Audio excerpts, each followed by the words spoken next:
Hello दोस्तों, आप सभी का स्वागत है मेरे YouTube चैनल पे। आज की इस वीडियो में हम सॉल्व करने वाले हैं गेट के लिए मैथमेटिक्स के प्रीवियस ईयर्स के क्वेश्चन। ये हमारा 5वां पार्ट है। इससे पहले हम 4 पार्ट्स में गेट के लिए मैथमेटिक्स के प्रीवियस ईयर्स के क्वेश्चन सॉल्व कर चुके हैं। तो आइए स्टार्ट करते हैं इस वीडियो को। तो इस वीडियो का हमारा आज का पहला क्वेश्चन है, equation of the line normal to the function F X is equal to X minus 8 to the power 2/3 plus 1 at p.05 is. मतलब कि इस फंक्शन के लिए हमें इक्वेशन ऑफ नॉर्मल फाइंड करनी है और इस पॉइंट पे फाइंड करनी है। तो सबसे पहले हम इस तरह के क्वेश्चन को कैसे सॉल्व करते हैं।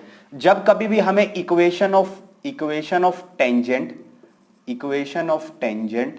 एंड इक्वेशन ऑफ नॉर्मल, इस तरह के क्वेश्चन अगर पूछे हैं, इक्वेशन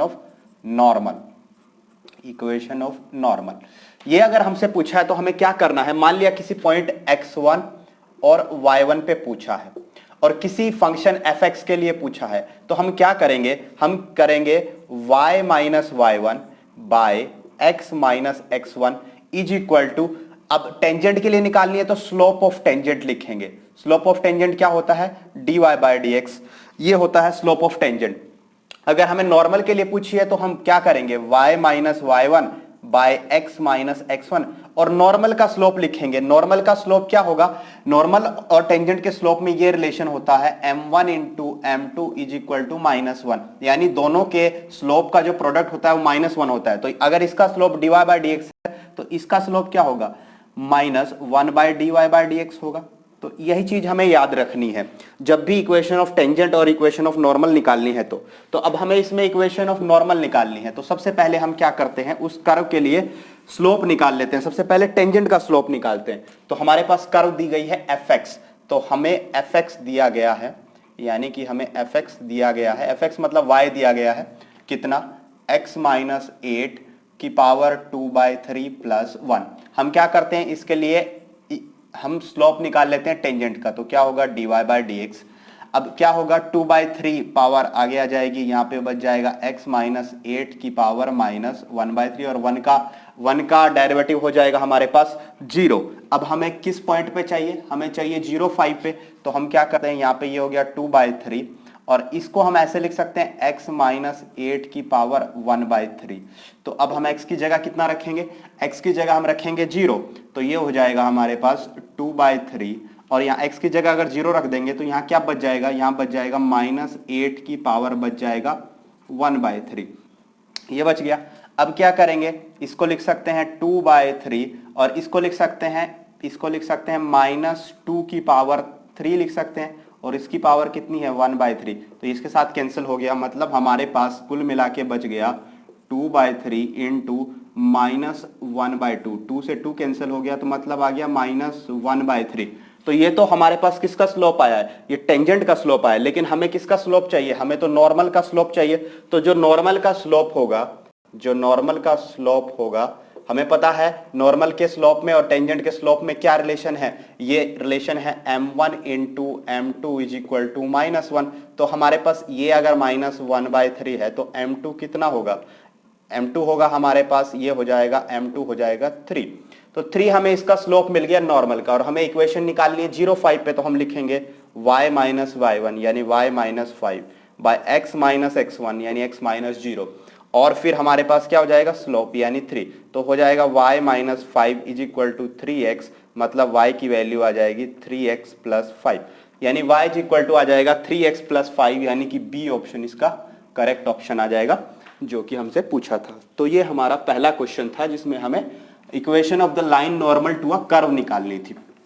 तो ये पहले क्वेश्चन था। अब चलते हैं दूसरे क्वेश्चन पे, देखते हैं दूसरे क्वेश्चन में हमसे क्या पूछा है। तो क्वेश्चन नंबर 2 पे चलते हैं। क्वेश्चन नंबर 2 दिया गया है, divergence of the vector field. हमें डाइवर्जेंस निकालना है, divergence of the vector field. हमें एक वेक्टर फील्ड दिया गया है, हमें उसका डाइवर्जेंस फाइंड करना है।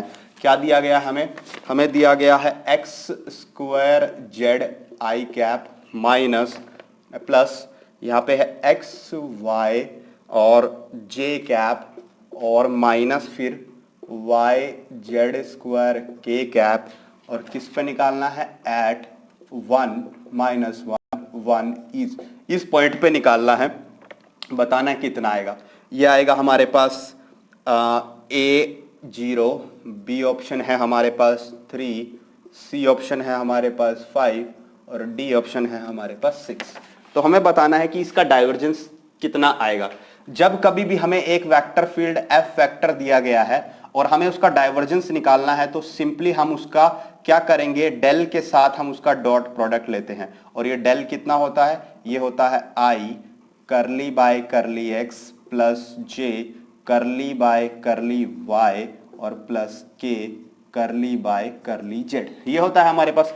तो हमें सिंपली इसका डॉट प्रोडक्ट इस वेक्टर फील्ड के साथ लेना है। तो डॉट प्रोडक्ट अगर हम लेंगे इसका, यानी कि हमें डॉट प्रोडक्ट लेना है आई करली बाय करली जे करली बाय करली एक्स, आई करली बाय करली एक्स प्लस जे करली बाय करली वाई प्लस के करली बाय करली जेड, और इसका डॉट प्रोडक्ट लेना है किसके साथ, X square Z I cap plus X Y J cap minus Y Z square K cap के साथ। तो हमें पता है कि डॉट प्रोडक्ट जब लेते हैं तो आई वाला कंपोनेंट आई वाले के साथ आ जाएगा, जे वाला कंपोनेंट जे के साथ और के वाला कंपोनेंट के के साथ।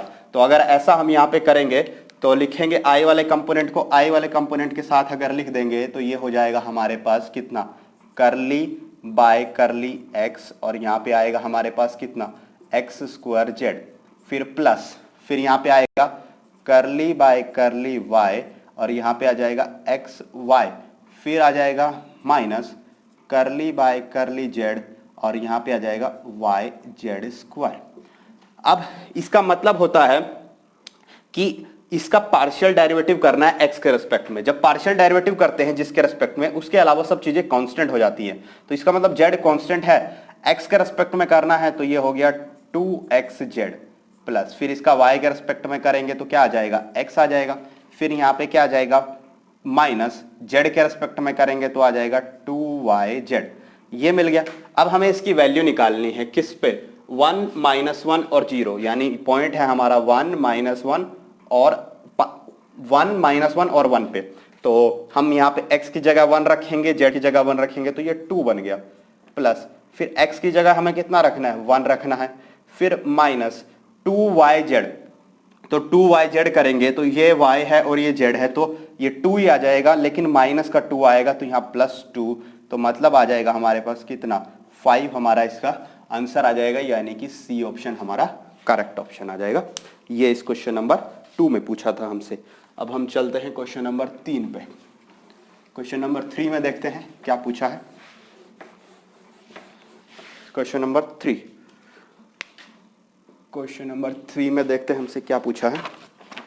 क्वेश्चन नंबर 3 में हमें दिया गया है solution of the differential equation. हमें एक डिफरेंशियल इक्वेशन दी गई है। क्या है वो differential equation, x dy by dx plus y is equal to x to the power 4 with condition, जिसमें एक कंडीशन दी गई है कि y की वैल्यू एट 1 कितनी है, 6/5 इच। हमें इसका सॉल्यूशन बताना है क्या होगा। ए ऑप्शन दिया गया हमें y is equal to X to the power 4/5 plus 1/x। B option हमें दिया गया है y is equal to 4x to the power 4/5 plus 4/5x। फिर हमें सी ऑप्शन भी दिया गया है कितना, y इज इक्वल टू हमारे पास है x to the power 4/5 plus 1, और डी ऑप्शन भी हमें दिया गया है y is equal to X to the power 5/5 plus 1। ये 4 ऑप्शन दिए गए हैं और हमें इस डिफरेंशियल इक्वेशन का सॉल्यूशन निकालना है। तो जब इस तरह के डिफरेंशियल इक्वेशन आ जाए तो हम उसको कैसे सॉल्व करते हैं। सबसे पहले हमें एक standard differential equation, linear differential equation पता होनी चाहिए कैसी होती है। लीनियर डिफरेंशियल इक्वेशन कुछ ऐसी होती है, dy by dx plus P Y is equal to Q. और इसको जब सॉल्व करते हैं तो इसको हम सबसे पहले इसका IF यानी इंटीग्रेटिंग फैक्टर निकालते हैं, जो कि होता है e to the power integration of P D X, और फिर इसका फाइनल सॉल्यूशन ऐसे लिखते हैं y into integrating factor is equal to integration q into integrating factor D X plus C. ये इसका सॉल्यूशन लिखने का तरीका होता है। तो क्या ये इस तरह की दिख रही है? ये इस तरह की नहीं दिख रही है, तो हम इसको इस तरह की बनाते हैं। कैसे बनाएंगे? यहां से x कॉमन ले लेते हैं। तो यहां से अगर मैं x कॉमन ले लेता हूं, तो x अगर कॉमन लूंगा तो मेरे पास क्या मिलेगा? मेरे को मिलेगा dy by D X plus यहाँ पे y by X is equal to X का क्यूब। x मैंने कॉमन ले लिया। अब मेरे को पता लग गया इसमें p और q क्या है, तो मैं यहाँ पे लिखता हूं p है मेरे पास 1 बाय एक्स और q है मेरे पास x का क्यूब। q है x का क्यूब। अब मैं यही चीज इसमें निकालता हूं इंटीग्रेटिंग फैक्टर, यानी IF निकालता हूं। तो मेरे पास IF जो होगा, इंटीग्रेटिंग फैक्टर होगा, वो हो जाएगा e to the power P D X, यानी 1 बाय एक्स का इंटीग्रेशन और dx। मतलब कि ये आ जाएगा मेरे पास e to the power 1 by X का हो जाएगा हमारे पास log x, फिर e से ये log हमारे पास एक तरह से कैंसिल हो जाता है, यहाँ पे कितना बचता है? x बच जाएगा। तो इंटीग्रेटिंग फैक्टर मिल गया। अब मैं इसका सॉल्यूशन लिखता हूं, तो सॉल्यूशन क्या होगा? y इंटू इंटीग्रेटिंग फैक्टर यानी y into X is equal to फिर q कितना है? x क्यूब है, इंटू इंटीग्रेटिंग फैक्टर कितना है? x है, और ये dx प्लस c।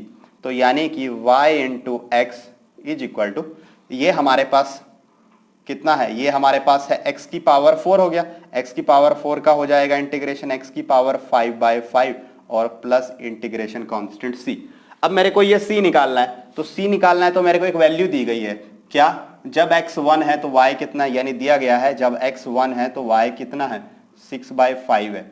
तो मैं यहाँ 6 बाय 5 रख लेता हूँ y की जगह पे, और x की जगह पे कितना रखता हूँ? 1 इज इक्वल टू, फिर x की जगह यहाँ कितना हो जाएगा? 1 बाय 5 और प्लस यहाँ पे कितना हो जाएगा? c।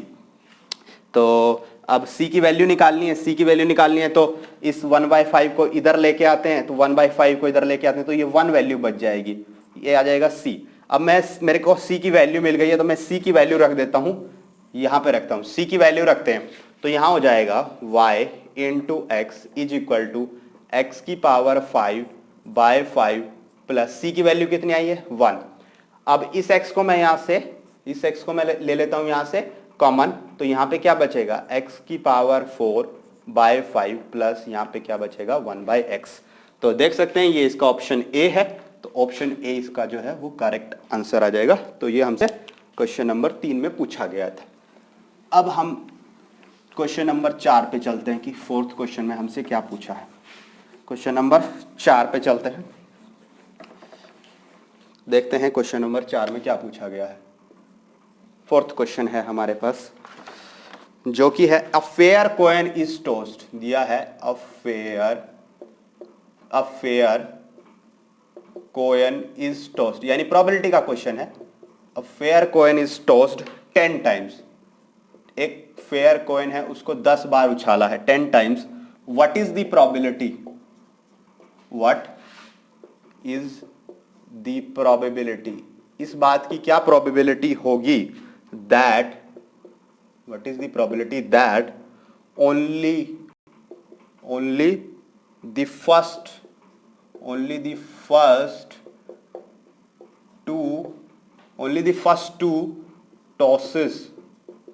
tosses will yield heads। Probability क्या होगी कि पहले जो दो टॉस होंगे उसमें ही सिर्फ हमारे पास क्या होगा? हेड आएगा, जिसके लिए हमारे पास 4 ऑप्शन दिए गए हैं। ऑप्शन ए हमें दिया गया है 1 बाय 2 की पावर 2, फिर उसके बाद ऑप्शन बी दिया गया है हमारे पास कितना? 10c2 और 1 बाय 2 की पावर हमारे पास है 2। सी ऑप्शन हमारे पास दिया गया है 1 बाय 2 की पावर 10, और डी ऑप्शन हमारे पास कितना दिया गया है? 10c2 और 1 बाय 2 की पावर हमारे पास कितना है? 10 है। ये हमसे क्वेश्चन पूछा है, तो हमें सिंपल सी बात है, हमें क्या करना है इसमें? अ fair coin is tossed 10 times. एक फेयर कॉइन है, फेयर कॉइन का पहले ये समझना हमें जरूरी होगा कि फेयर कॉइन का मतलब है कि उसमें हेड और टेल की प्रोबेबिलिटी इक्वल है। तो हेड की प्रोबेबिलिटी कितनी होती है एक फेयर कॉइन में 1/2 और टेल की प्रोबेबिलिटी कितनी होती है 1/2 होती है, दोनों की प्रोबेबिलिटी सेम होती है। What is the probability that only the first 2 tosses will yield head, यानी पहले 2 टॉसेस में ही सिर्फ हेड आएगा। मतलब अगर हम एक कॉइन को 10 बार उछाल रहे हैं तो पहले जो पहला टॉस होगा उसमें आएगा हेड, दूसरे में भी हेड आएगा, बाकी में क्या आएगा टेल आएगा, यानी T3 T4 T5 T6 T7 T8 T9 T10। मतलब सिर्फ पहले 2 टॉसेस में हेड आएगा, बाकी जितने भी टॉस होंगे ना सब में हमारे पास क्या आएगा टेल आएगा। तो सबसे पहले इसमें हेड आने की प्रोबेबिलिटी कितनी है 1/2, इस पे हेड आने की प्रोबेबिलिटी कितनी है 1/2, इसमें टेल आने की प्रोबेबिलिटी 1/2, टेल आने की प्रोबेबिलिटी 1/2 और इस तरीके से ये कितना है 1/2। तो हमें सिंपली क्या मिल जाएगा 1/2 की पावर 10 मिल जाएगा, जो कि हमारा ऑप्शन है सी। तो इसका सी हमारा करेक्ट आंसर हो जाएगा क्वेश्चन नंबर 4 का। अब चलते हैं क्वेश्चन नंबर 5 पे। क्वेश्चन नंबर 5 में देखते हैं हमसे क्या पूछा है। क्वेश्चन नंबर 5, अ बॉक्स कंटेन्स 2 वाशर्स, ये भी एक प्रोबेबिलिटी का क्वेश्चन है। अ बॉक्स कंटेन्स एक बॉक्स है कंटेन्स 2 वाशर्स, उसके बाद है 3 nuts 4 bolts, items are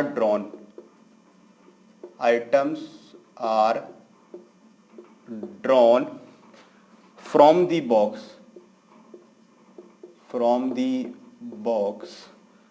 box at random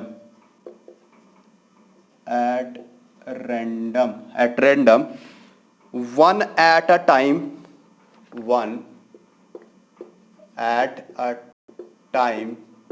time without replacement। अब इस वर्ड को हमें बहुत ध्यान देना है, जब कभी भी ये वर्ड आए विदाउट रिप्लेसमेंट और विद रिप्लेसमेंट, इस वर्ड को ध्यान देना है। द प्रोबेबिलिटी ऑफ ड्रॉइंग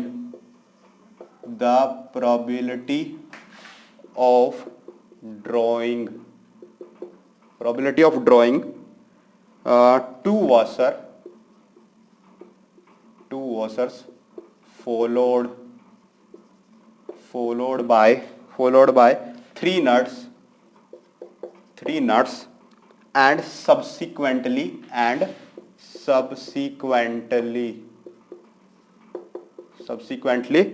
4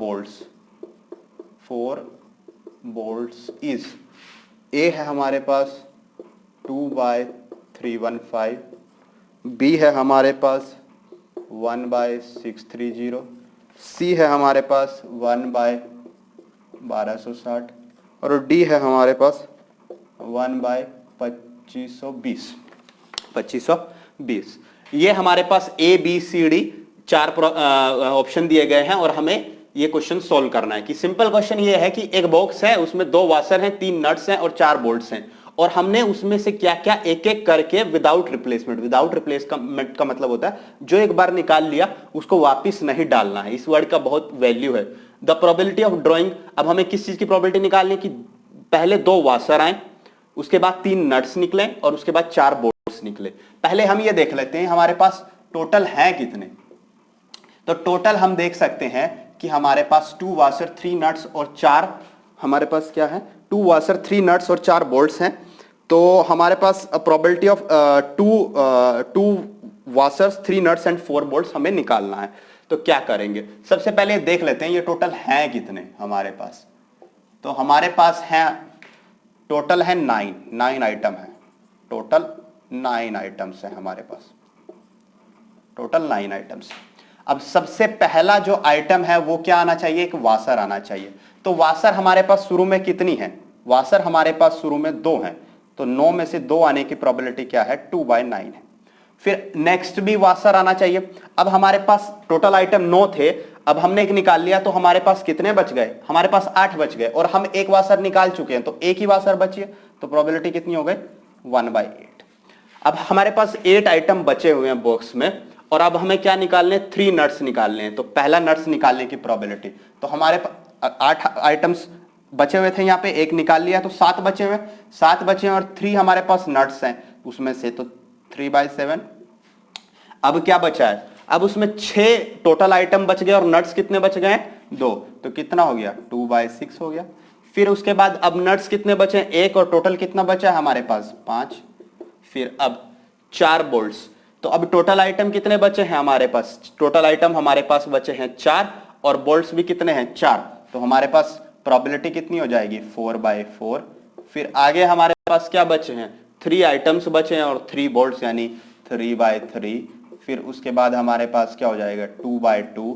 फिर उसके बाद क्या हो जाएगा 1/1 हमारे पास प्रोबेबिलिटी हो जाएगी विदाउट रिप्लेसमेंट निकालने की। तो हमारे पास कुल मिला के ये सब तो कैंसिल हो गया, हमें कुल मिला के सिर्फ यही सोल्व करना है। तो यहाँ पे 3, 6 ये इसके साथ कैंसिल हो गया और ये इसके साथ कैंसिल हो गया। अब हम इसको देखते हैं ये कितना आ रहा है हमारे पास, तो ये आ जाएगा 20 और 20 को अगर हम 7 से मल्टीप्लाई कर दें तो ये कितना आ जाएगा 140, और इसको 9 से अगर मल्टीप्लाई कर दें तो 0, 9, 36 और यहाँ पे कितना हो जाएगा 12, यानी कि कुल मिला के हमारे पास कितना आ जाएगा 1/1260 आ जाएगा, जो कि इसका है हमारे पास सी ऑप्शन।